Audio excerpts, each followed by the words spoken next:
It's my CFMOTO Cforce 800. It's 2015. Has a little over 3,400 kilometers on it. Picked it up about a month ago. Only thing I've done with it so far is put a cargo box on the front. Working on a solution for the back right now. Hopefully have that soon. So far it's been a great two-up machine. Very comfortable.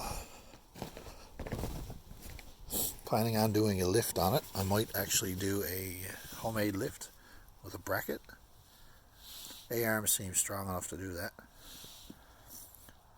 Keep you posted on what happens with it.